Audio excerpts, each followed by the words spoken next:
left to hide.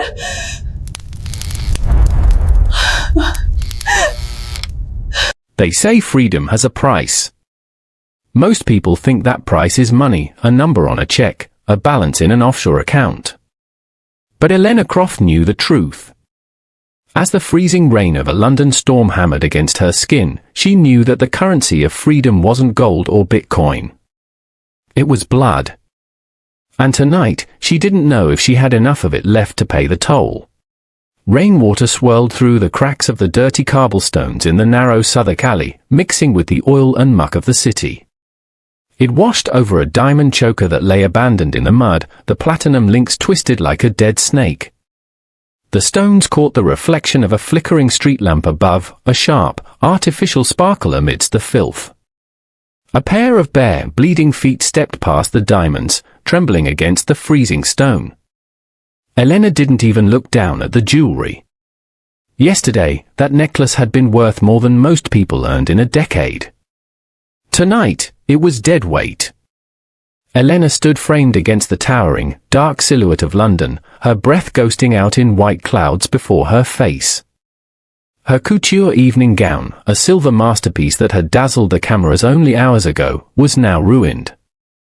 It was soaked heavy with rain, the delicate silk clinging to her shivering frame like a second skin, weighing her down. She was past the point of crying. Her mind was a white noise of static, a buzzing frequency of pure survival instinct. Her body was hunched protectively over the bundle hidden beneath her oversized wool coat. A car engine roared nearby, a deep, guttural sound that echoed off the wet brick walls. Tires screeched on wet asphalt just one street over. Elena flinched. It was a micro-movement, a primal reaction. Her pupils dilated, swallowing the green of her irises until her eyes were black pools of terror. She pressed her back harder against the rough brick wall, the grit scraping her skin. Her breath hitched, a sharp, ragged inhale she was afraid to let out. She squeezed her eyes shut, counting the seconds. 1, 2, 3. The engine revved again, then faded into the distance.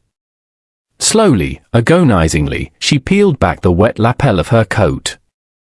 Inside, dry and warm, 3-month-old Noah slept. His tiny chest rose and fell in a rhythm that felt too peaceful for the chaos surrounding them. His tiny hand, fingers no bigger than matchsticks, gripped her freezing pinky finger. Elena's face crumbled for a split second. The stoic mask she had worn for years cracked, revealing a raw, agonizing love that threatened to bring her to her knees. She brought his small hand to her lips, kissing the soft skin, tasting the salt of her own sweat and the metallic tang of the rain. But the moment couldn't last. The mask of terror slammed back down. Julian wasn't just a billionaire, he was a hunter. He didn't lose things. He didn't misplace assets. And right now, his security team, men who were paid 6 figures to ask no questions, were sweeping the grid. Graves, his head of security, would be coordinating the search. They would check the credit cards first. Then the phone GPS. Then the traffic cameras. If they found her before sunrise, she wouldn't just lose her son. She would disappear. She would become another tragic headline, another mentally unstable socialite who vanished. The memory of how she got here hit her like a physical blow, dragging her back 12 hours. The alleyway dissolved, replaced by the sterile, suffocating warmth of the penthouse. It had started that morning. Not with a shout, but with a terrifying silence of bureaucracy. The penthouse wasn't just a home, it was a managed asset, a glass box floating above the city, disconnected from the real world. Elena had walked down the hallway, the plush carpet swallowing the sound of her footsteps. Her body ached with a visceral, biological need to nurse. It was a physical pull, a tether connecting her to the boy in the nursery. She reached for the handle of the nursery door, expecting it to turn. It didn't. It was locked. She knocked, a polite rap of the knuckles. "Mrs. Gable?" It's Elena. The lock clicked, the sound loud in the quiet hallway. The door opened a crack, revealing the face of Mrs. Gable. The nanny didn't look like a caregiver. She looked like a warden in a cashmere cardigan. Her grey hair was pulled back in a bun so tight it pulled at the corners of her eyes, and her rimless glasses reflected the fluorescent lights of the hallway, hiding her gaze. "He is sleeping, madam," Mrs. Gable said, her voice smooth and cold, like polished marble. She stood in the gap, physically blocking the view of the crib. Elena tried to look past her. "I can hear him, Mrs. Gable. He's whimpering. He's hungry." Mrs. Gable didn't move. She didn't step aside. She adjusted her glasses, looking at Elena with the clinical detachment of a veterinarian looking at a nervous, untrained dog. "We are sleep training, Mrs. Croft," Mrs. Gable said. "The schedule dictates rest until 10 a.m. If you pick him up every time he seeks attention, he becomes dependent. He learns that crying is a currency." "He is 3 months old," Elena said, her voice tight. "He doesn't know what currency is. He knows he wants his mother." Mr. Croft was quite clear, Mrs. Gable countered, dropping the name like a heavy stone. "We are raising a stoic, Elena. Not a clinger. The world is a hard place. We do him no favors by coddling him. I am his mother." Elena stepped forward, her hand trembling as she reached for the door frame. "I don't care about the schedule. I don't care about Mr. Croft's theories on stoicism. Open the door." Mrs. Gable didn't budge. She was shorter than Elena, but she held the ground with the weight of authority. She looked Elena up and down, her gaze lingering on the dark circles under Elena's eyes, the slight fray of her silk robe, the messy bun of hair. "And I am the certified professional," Mrs. Gable said softly. "You're tired, Elena. You're emotional. It's bad for the milk. Cortisol transfers, you know. You'll give the boy anxiety." Elena opened her mouth to argue, but Mrs. Gable cut her off with a smile that didn't reach her eyes. "Why don't you go get a facial? I saw the proofs from the charity lunch yesterday. You looked quite puffy. The camera adds £10, they say, but we shouldn't help it along, should we?" Elena froze. The insult landed with precision. It wasn't just a suggestion, it was a reminder of her job description. "Look pretty. Be decorative. Don't interfere. Stand next to Julian, smile at the donors, wear the diamonds, and disappear when the men started talking business." She realized with a sick drop in her stomach that she didn't have authority here. This wasn't her house. It was Julian's house. This wasn't her son. In the eyes of the staff, Noah was Julian's heir. She was just the vessel that had delivered the asset. The staff answered to the money, and the money belonged to Julian.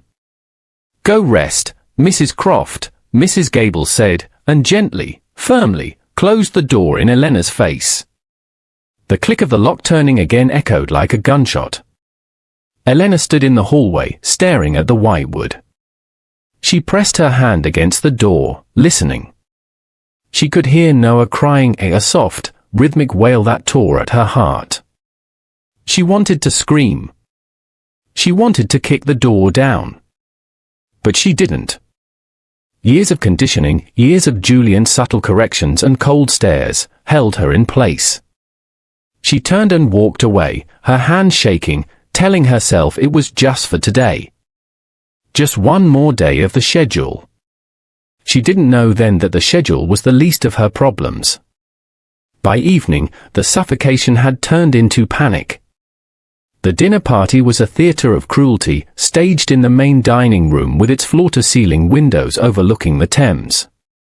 The table was set with bone china and crystal, the candlelight reflecting off the black marble walls. Julian sat at the head of the table, looking like a knife in a bespoke suit.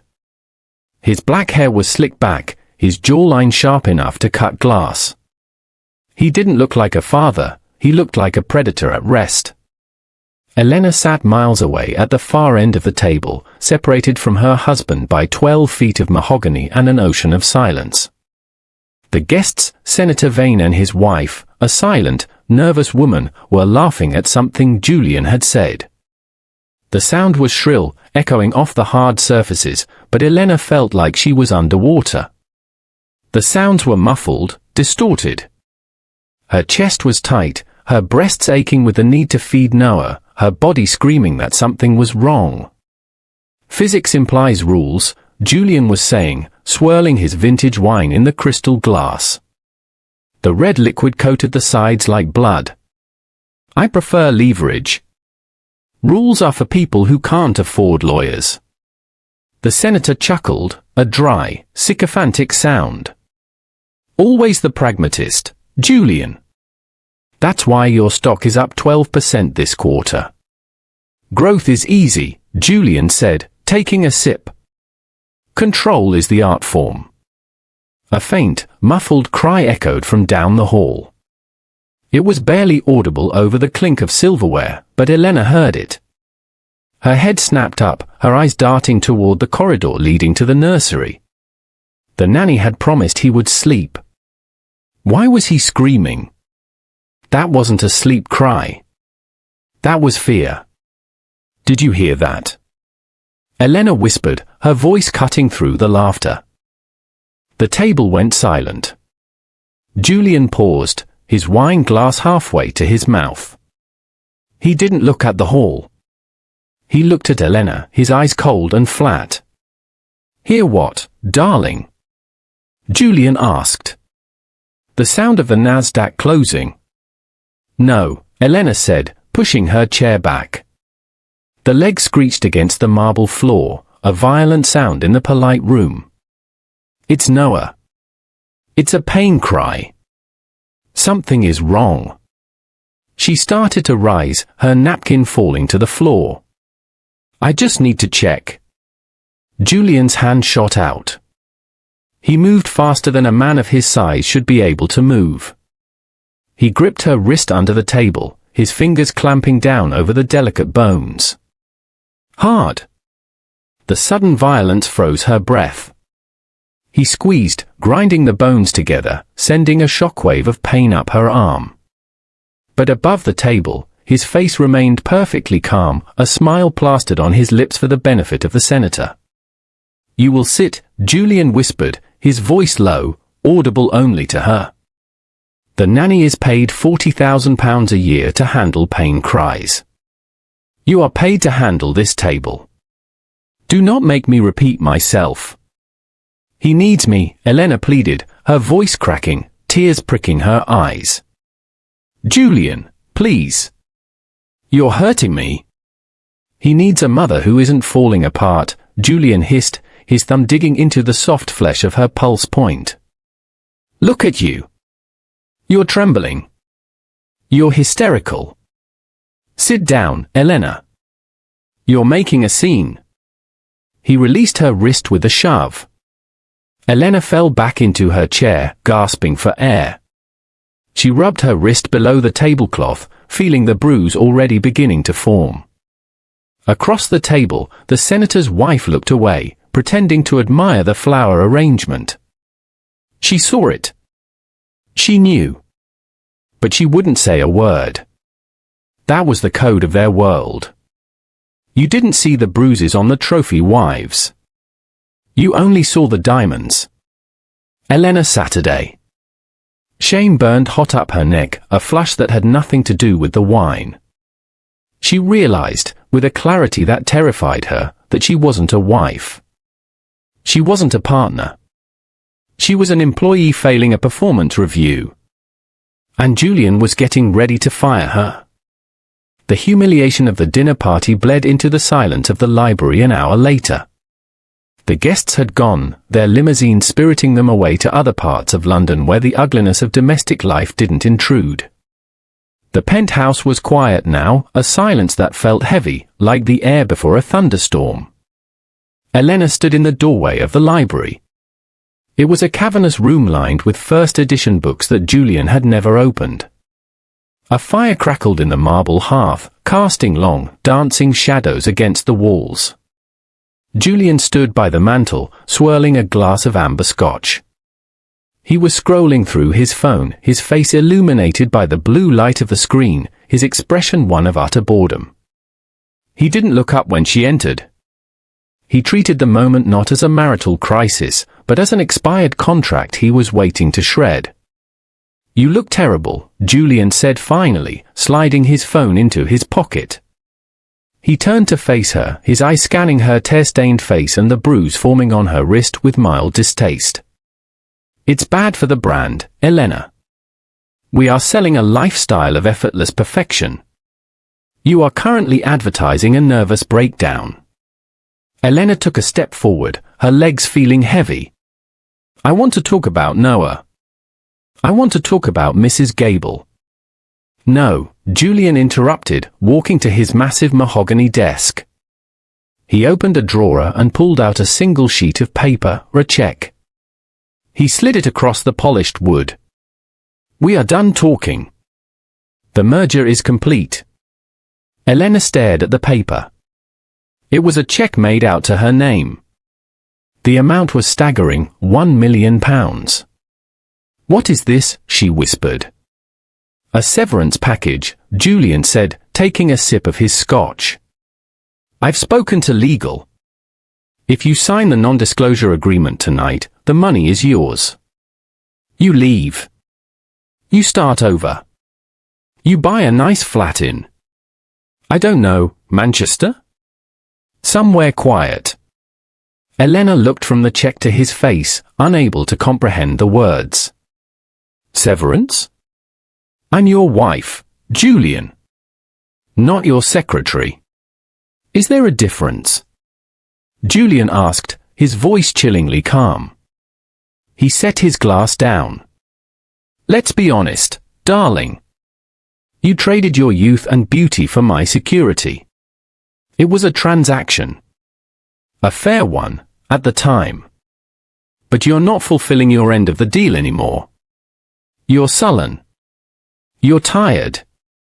You're obsessed with the child. And frankly, the overhead is becoming a problem." "The overhead?" Elena repeated, her voice rising. "We are talking about our family." "We are talking about liquidity," Julian corrected sharply. "Which brings me to the boy." Elena's blood ran cold. The air left the room. "What about Noah?" Julian sighed, scratching his jaw as if discussing a minor shipping delay. "I've been facing some liquidity issues. Speculative bets that didn't pay off. Gambling debts in Macau. The usual market volatility. I need cash, Elena. Fast cash. And I have found a solution." He picked up a document from the desk, a thick contract bound in blue leather. "I've signed a private adoption agreement with the Vane family in Qatar," Julian said. "They cannot conceive. They want an heir with my pedigree, good bloodline, Ivy League genetics. And they are willing to pay a premium for it." The room spun. The floor seemed to tilt beneath Elena's feet. She gripped the edge of the leather chair to keep from falling. "I don't understand." "It's simple math," Julian said. "They get the boy. I get £10 million wired to my offshore account to clear the debt. It's the best deal I've made all year." You sold him." The scream ripped out of her throat, raw and animalistic. "He's a baby, Julian. He's your son. He is an asset." Julian slammed his hand on the desk, the first crack in his composure. "And you are a liability. The transfer is at dawn. They have a private jet waiting at Stansted. The nanny has packed his things." "I won't let you," Elena screamed, lunging for the door. "I'm calling the police." "Elena, stop," Julian said. He didn't chase her. He didn't move. He just pointed a finger at her. Look at your phone. Open your banking app. Elena fumbled for her phone in her pocket, her hand shaking so badly she nearly dropped it. She tapped the icon. The screen loaded. Access denied. Account closed. She tried the credit card app. Cancelled. She looked up, terror seizing her heart. Julian smiled, a shark sensing blood in the water. I own the phone plan, Julian listed off, ticking fingers. I own the clothes on your back. I own the diamond on your finger. You have no credit history because I insisted on paying for everything. You have no employment gap explanation for the last 3 years. You are a ghost, Elena. You exist only because I fund you. He walked around the desk, closing the distance between them. He stopped inches from her face, smelling of expensive scotch and cruelty. So here is the new deal, he whispered. You take the $1 million. You walk out. You let the boy go to a life of luxury in Qatar where he belongs. Or he leaned closer. Or you try to fight me. And if you do, Mrs. Gable has a file of medical observations ready for the judge. She will testify that you are suffering from severe postpartum psychosis. That you are hallucinating. That you are a danger to the child. How long do you think you'll last in a state facility? A week? 2. He stepped back, picking up the check and holding it out to her. I don't have to fight you, darling. I just have to wait for you to starve. Elena looked at the check. Then she looked at the door. She didn't take the money. She turned and ran. She sprinted down the hallway, her heels sinking into the carpet.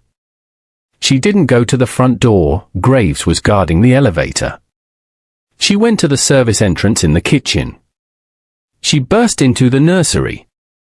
Mrs. Gable was dozing in the armchair, a travel bag packed by her feet.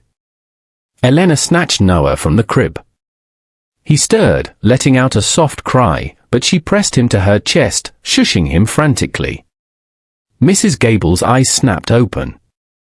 Mrs. Croft, the nanny started to rise. What are you? Elena didn't wait. She shoved the heavy armchair, knocking it into the nanny's path, and bolted for the service door. She burst out into the concrete stairwell just as the main elevator dinged down the hall. Julian's guards were coming. She ran. Down 12 flights of concrete stairs. Her heels clicked frantically on the stone, echoing like gunshots. She stumbled on the 4th landing, twisting her ankle. She kicked the shoes off, leaving them behind. She ran barefoot. The cold concrete bit into her skin, but the adrenaline numbed the pain. She burst out of the heavy steel fire door and into the freezing London night. The city was a beast. The rain began to fall instantly, turning the soot on the ground into a freezing slurry. Elena ran until her lungs burned, dodging into the shadows of the alleyways, terrified that every pair of headlights was Julian's security team. She walked for hours, the adrenaline fading into a bone-deep ache. She clutched Noah, checking his temperature every few minutes. He was warm, but she was freezing. Her dress was ruined. Her feet were bleeding. She needed money. She needed food. She needed a way out. She looked at her left hand. The diamond wedding ring, a massive, gaudy rock Julian had picked out to show off to his partners, glittered under the street lamp. It was insured for £50,000. It was her ticket out of the country. She found a 24-hour pawn shop near King's Cross. The neon sign buzzed ominously, cash for gold. She pushed the heavy door open, a bell chiming overhead. The shop smelled of stale smoke and desperation. Behind a thick wall of bulletproof glass sat a man with a grey beard, reading a newspaper. He looked up, taking in her soaked dress, the shivering baby, the mud on her bare feet. He didn't look sympathetic. He looked bored. Elena approached the window, her voice trembling. "I need to sell this." She slid the ring through the metal slot. "It's platinum. Flawless diamond. 5 carats. The man picked it up. He pulled a jeweller's loop from his pocket and screwed it into his eye. He turned the ring under the harsh fluorescent light. He looked at it for a long time. Elena held her breath, calculating in her head 50,000 would get them tickets to America, a hotel, diapers, food for a year. The man dropped the ring back onto the metal tray with a clatter. "It's paste, love," he grunted, turning back to his newspaper. Elena blinked, the room swimming. "Excuse me." "Cubic zirconia," the man said, not even looking up. "Nice setting. Platinum band is real. But the stone is glass. Worth about 50 quid for the scrap metal. Maybe 60 if I'm feeling generous." "That's impossible," Elena whispered, pressing her hands against the glass. "It's insured. I saw the appraisal papers. It's worth £50,000. The man sighed, looking at her with pity now. "Then your husband defrauded the insurance company, darling. I see it all the time with the rich blokes. Flashy ring, fake stone. Keeps the liquidity high. The appraisal papers are just paper." Elena stared at the ring. The world seemed to tilt on its axis. It wasn't just the ring. The realization hit her like a physical blow to the chest. The Vermeer painting in the study, she had noticed the brushstrokes looked too smooth last week. The Ming vase in the hallway, the glaze was too glossy. He wasn't just abusive. He wasn't just cruel. He was a fraud. He was broke. He was selling off his assets, his art, his jewelry, his son, and replacing them with high-end forgeries to fool the banks and keep the loans coming.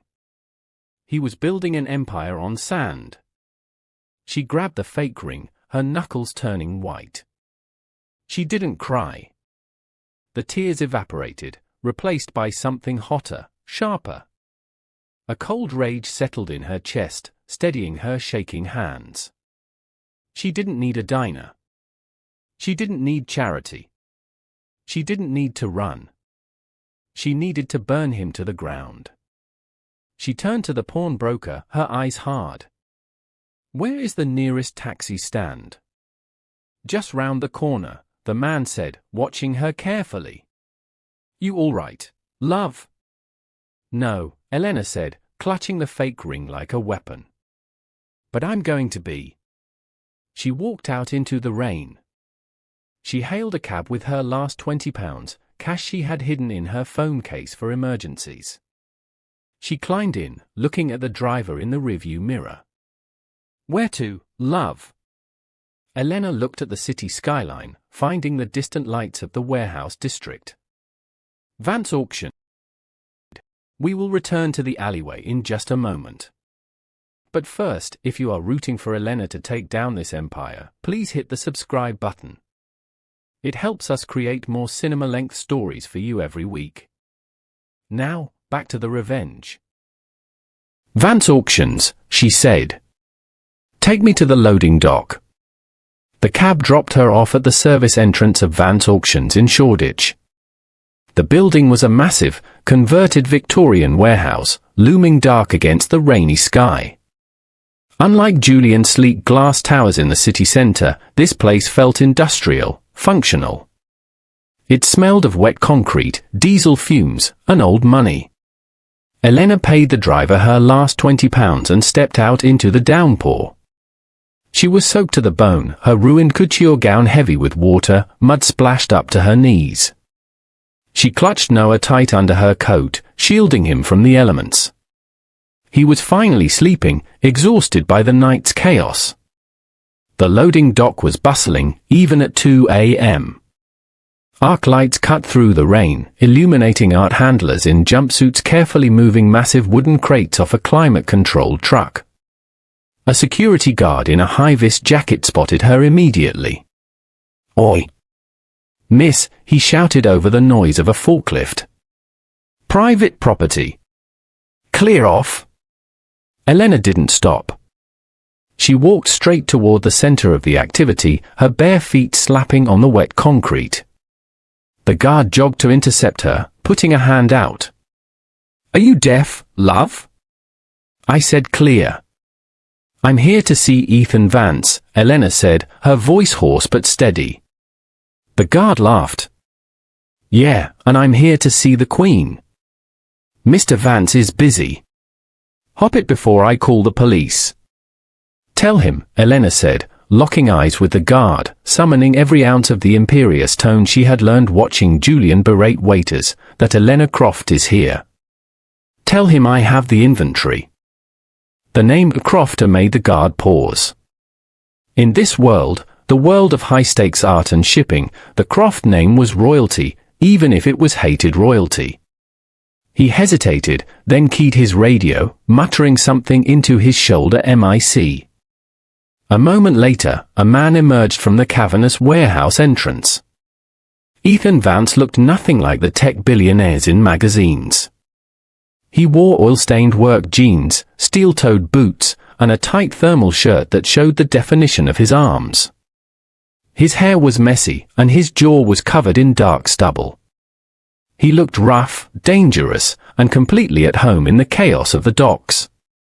He stopped 10 feet away, looking Elena up and down, the soaked gown, the wild hair, the shivering bundle in her arms. "Mrs. Croft," Ethan said, his voice a low rumble that barely carried over the rain. He didn't sound welcoming. He sounded like a man looking at a complication he didn't want. "You're trespassing." "I need to talk to you," Elena said.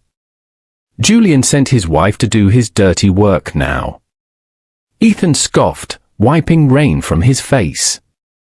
"Tell your husband my offer stands. I'm buying his East India shipping routes at market value. Not a penny more."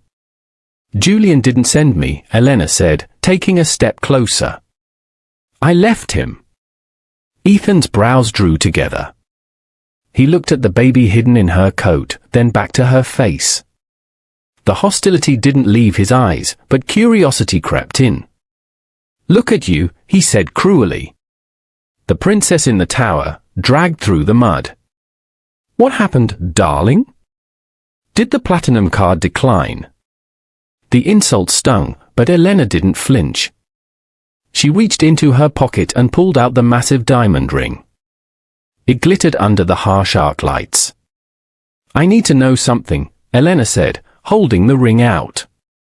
Her hand was shaking, not from cold anymore, but from adrenaline. Ethan looked at the ring, unimpressed. "I'm an auctioneer, Mrs. Croft. Not a pawnbroker. Take your trinket somewhere else." "Tell me," Elena said, her voice rising over the sound of the rain. "How much would Julian Croft's empire be worth if his entire personal art collection was fake?" Ethan stopped. The noise of the loading dock seemed to fade away. He stared at her, his eyes narrowing into slits. "What are you talking about?" "Answer the question," Elena demanded. "If the Vermeer, the Gainsborough, the Ming vases, if it was all fake, what happens to him?" Ethan was silent for a long beat. "If his collateral is fake," he said slowly, "the banks call the loans. Immediately. His liquidity dries up. His stock plummets. He'd be bankrupt in 24 hours. And he'd be facing 20 years in prison for bank fraud." Elena walked right up to him and slapped the ring into his palm. It made a heavy, metallic smack against his work glove. "It's paste," she said. "Cubic zirconia. He insured it for 50,000, but it's worth 50 quid. Ethan looked down at the ring. He pulled off his glove and took a jeweler's loop from his jeans pocket, a tool of the trade he apparently always carried. He held the ring up to the light, examining it for seconds that felt like hours. He let out a low, appreciative whistle. Damn! It's a good fake. The setting is perfect. But the refraction is wrong. It's glass. He lowered the loupe and looked at Elena.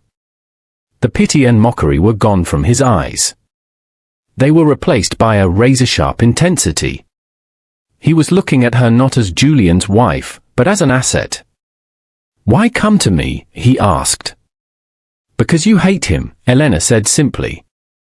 "Everyone knows the Crofts destroyed your father's business 20 years ago. You want him dead. I want him gone." "And what do you want, Elena?" Ethan asked softly. "I want a lawyer," she said.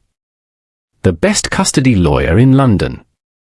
I want a safe house for me and my son where Julian's security team can't find us. And I want enough money to disappear." Ethan shook his head slowly. "No." Elena felt sick. "What do you mean, no?" "I don't want Julian bruised, Elena. I don't want him embarrassed. I want him annihilated," Ethan said, stepping closer. The intensity rolling off him was terrifying. "I want his name burned out of this city. If you just run away, he spins the story. He says you're crazy. He uses his money to hunt you down, and eventually, he wins. You want safety? You have to kill the threat." "How?" Elena whispered.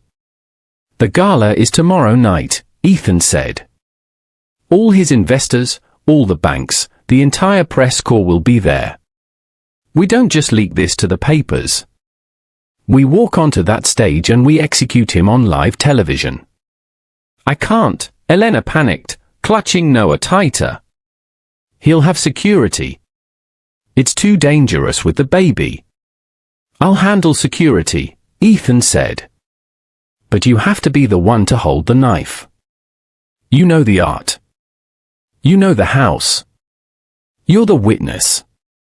He extended a hand. "Give me his empire, Elena. And I'll give you your freedom. Deal?" Elena looked at his hand. Then she looked down at Noah's sleeping face. She knew Ethan was right. Running wasn't enough. As long as Julian had money, he had power. To save her son, she had to take the power away. She took Ethan's hand. Deal. An hour later, Elena was sitting on a plush leather sofa in Ethan's loft apartment above the warehouse. It was a massive open-plan space, dimly lit, smelling of roasted coffee and ozone.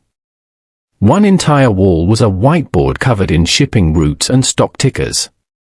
Elena had showered and changed into oversized sweatpants and a hoodie Ethan had provided. Noah was asleep in a makeshift crib made from a padded drawer. Elena stood before the whiteboard, a marker in her hand. She wasn't an art historian anymore, she was a forensic auditor. Ethan sat at the kitchen island, nursing a mug of black coffee, watching her. He had a laptop open, connected to the dark web, running background checks on shell companies. "The blue boy," Elena said, circling a photo taped to the board. It was the centerpiece painting Julian was displaying at the gala. He's claiming it's the original Gainsborough. Valued at $12 million. "Is it?" Ethan asked, typing. "No. I remember when the crate arrived 3 months ago. It was marked a household goods from Singapore. No custom seal for high-value art. He sold the real one privately to a buyer in Asia to cover a margin call." She moved to the next photo. A Ming vase. "This one. The glaze is too consistent. No imperfections. It's a high-end replica, probably fired in the last 5 years." Ethan stopped typing. He looked up at her, amazed. The shivering, terrified girl from the loading dock was gone. In her place was a woman with laser focus. "You're sure?" Ethan asked. "I spent 3 years staring at these walls," Ethan, Elena said quietly, not looking away from the photos. I know every brushstroke in that house. He thought I was just decorating his life. He forgot that historians are trained to dig up the past. Ethan closed his laptop. Okay. We have enough for the art fraud. The banks will pull the plug based on that alone. We win. No, Elena turned to face him. Her eyes were hard green stones. That's business. Julian can worm his way out of business fraud. He'll blame an art dealer. He'll claim ignorance. He'll survive that.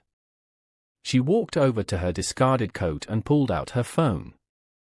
It was dead, the account cancelled, but the data was still inside. We need the kill shot, she said. What kill shot? The adoption agreement, Elena said, her voice shaking with suppressed rage. The contract he signed to sell Noah to the Veins in Qatar. It's on his private server. I saw him email the final draft yesterday morning. Ethan stood up slowly. The air in the loft changed. He put it in writing. Yes. £10 million. Wire transfer pending delivery of the child. Ethan's face darkened. It wasn't just business anymore. If we get that contract, that's human trafficking. That's 20 years to life, no parole. Can you get it? Elena asked. Ethan walked to a massive server rack humming in the corner of the loft. He put his hand on the metal casing. Julian's security is top tier. Graves is XEMI6. Hacking his home server from the outside is impossible without tripping alarms. He turned back to Elena. We need a physical access point. Someone on the inside has to plug a drive into his network. Elena stared at him. The implication hung heavy in the air. No, she whispered. I can't go back there. If Graves sees me. You don't have to go back to the penthouse, Ethan said. The gala is at the Savoy. He'll have a mobile server set up for the event to handle the live transactions. It'll be backstage. He looked at the clock on the wall. It was 4 a.m. The gala starts in 14 hours. You need to rest. Tomorrow, we're going shopping. If you're going to crash the party of the year, you need a dress that says you came to burn the place down. The Savoy Hotel ballroom was a fortress of gold leaf and crystal, a cathedral built to worship wealth. It was 8 p.m., and the air smelled of expensive perfume, vintage champagne, and desperation. Julian Croft stood at the center of the stage, bathed in the warm glow of the spotlights. He looked impeccable in a tuxedo that cost more than most cars. Behind him, a massive screen displayed the soaring stock trajectory of Croft shipping. To his left, on a velvet easel, stood the Blue Boy, the painting Elena knew was a fake. Julian gripped the podium, flashing his trademark smile, the one that had charmed bankers and seduced Elena 3 years ago. Legacy, Julian said, his voice smooth and commanding, echoing through the silent ballroom. It isn't just about what we build. It's about what we protect. In a volatile world, Croft Shipping remains the anchor. We are a family company. And family is unbreakable. The crowd erupted in polite applause. 300 of London's elite, investors, politicians, rivals, clapped. In the front row, Senator Vane from Qatar clapped slowly, exchanging a knowing nod with Julian. The deal was done. The wire transfer was pending. The jet was fueled. Backstage, in the shadows of the velvet curtains, Mrs. Gable stood watching. She adjusted her glasses, clutching a thick manila folder to her chest. She looked nervous. She kept checking her watch, counting the minutes until she could leave with the child. Suddenly, the heavy double doors at the back of the ballroom boomed open. The sound was like a thunderclap. The applause faltered. Heads turned. Elena stood in the doorway. She wasn't wearing the ruined silver gown anymore. She was wearing a dress of blood-red silk, backless and structured, sharp enough to cut. It moved around her legs like liquid fire. She didn't look like a victim. She didn't look like a wife. She looked like a war declaration. Ethan Vance walked a step behind her, dressed in black, his face grim. He wasn't looking at the crowd, he was scanning the perimeter, watching Julian's security team. Elena began to walk. She moved down the center aisle, her heels striking the floor with a rhythmic, military cadence. Click! Click! Click! The sound cut through the silence of the room. Security! Julian hissed into the microphone, his smile faltering for a fraction of a second. He covered the mic with his hand, looking at Graves in the wings. Get her out. Now. Graves moved to intercept her, but Ethan stepped in his path. Ethan didn't throw a punch, he simply flashed a badge, not a police badge, but a private security clearance that made Graves hesitate. In that split second of confusion, Elena swept past them. She walked up the stairs to the stage. She didn't look at the audience. She looked straight at Julian. Elena, Julian whispered, his eyes wide with a mixture of fury and genuine fear. Get off my stage. You're making a scene. Elena didn't stop until she was standing next to him at the podium. She reached out and physically took the microphone from his hand. The feedback squealed, a high-pitched shriek that made the audience wince. My husband, Elena addressed the crowd, her voice steady, magnified by the speakers, likes to talk about anchors. He likes to talk about family. She turned to look at him. Up close, she could see the sweat beading on his upper lip. But Julian has a problem with the truth, she said. She is unwell. Mrs. Gable suddenly shouted, rushing onto the stage from the wings. The nanny looked frantic, waving the manila folder like a weapon. Mr. Croft. She is having an episode. Mrs. Gable grabbed the backup microphone stand. Ladies and gentlemen, please forgive the interruption. Mrs. Croft is suffering from severe postpartum psychosis. She has been hallucinating conspiracies for weeks. I have the medical logs right here. The crowd murmured. Pity rippled through the room. It was the trap Julian had promised. The insanity plea. Julian stepped forward, putting a fake, comforting hand on Elena's shoulder, playing the grieving husband perfectly. Darling, please. You're not well. Let Mrs. Gable take you to the car. We'll get you help. It was the moment that would define the rest of her life. Elena could feel the weight of his hand, the same hand that had crushed her wrist the night before. She could see the smug victory in Mrs. Gable's eyes. Elena laughed. It was a cold, sharp sound that silenced the room. She shrugged Julian's hand off her shoulder as if it were a piece of filth. Psychosis? Elena asked, looking at Mrs. Gable. Is that what we're calling human trafficking these days, Mrs. Gable? Mrs. Gable froze.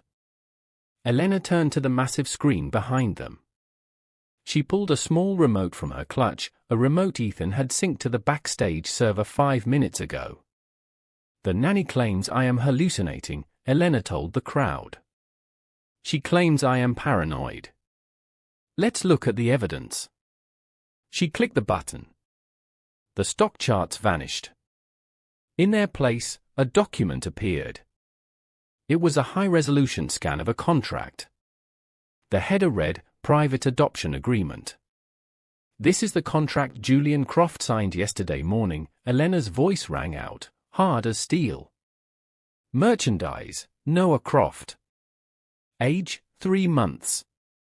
Price, £10 million. A gasp went through the room, a collective intake of breath that sucked the air out of the ballroom. Senator Vane, in the front row, turned pale and stood up, signaling his aides to leave. He didn't sign a deal to merge companies, Elena said, pointing a shaking finger at Julian. He signed a deal to sell his own son to clear his gambling debts. And look at the courier listed on line 4. The screen zoomed in. Courier, Martha Gable. Mrs. Gable dropped the folder. Her hands went to her mouth. She hadn't known she was listed on the contract. She hadn't known it was a sale, she thought it was an arrangement. She backed away, shaking her head. No. I didn't know. You knew enough to pack his bag, Elena snapped. She turned back to Julian. He was paralyzed, staring at the screen. His carefully constructed mask was disintegrating. You're insane, he rasped, away from the mic. That's a forgery. You faked it. Did I? Elena asked. What about this? She reached into her clutch and pulled out a UV flashlight. She clicked it on. A beam of purple light cut through the stage lights. She walked over to the blue boy on the easel, the pride of the Croft collection. She shone the light on the signature in the corner. Under normal light, it looked like black oil paint. Under the UV light, it glowed a sickly, vibrant fluorescent purple.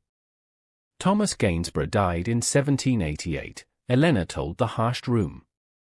He painted with oil and lead. This signature is written in polymer-based reactive ink. It was painted 3 years ago. She turned the light on Julian's tuxedo lapel, blinding him for a second. The canvas is a cotton blend. Post-1950 weave. The original is in a private vault in Singapore. This is a fake. Just like his accounts. Just like his marriage. Just like him. She clicked the remote again. The screen flashed through a rapid-fire montage of bank foreclosure notices, shipping manifests marked replica, and offshore betting slips totaling millions in losses. Julian Croft has been insolvent for 18 months, Elena announced to the investors. He has been selling the company assets to pay for his baccarat addiction. He is bankrupt. And as of this morning, the screen changed one last time. A new logo appeared, stark and black against the white background. Acquired, Vance and Croft Holdings.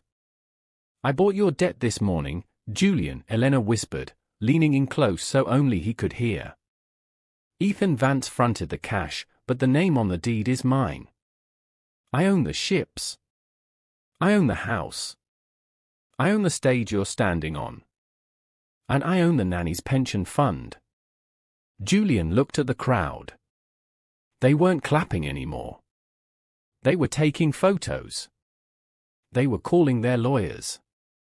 He looked at the side door, where 2 uniformed police officers were stepping into the room, led by Ethan. Elena reached into her pocket. She pulled out the fake cubic zirconia ring. She grabbed Julian's hand, shoved the ring into his palm, and closed his fingers around it. Take it, she said softly.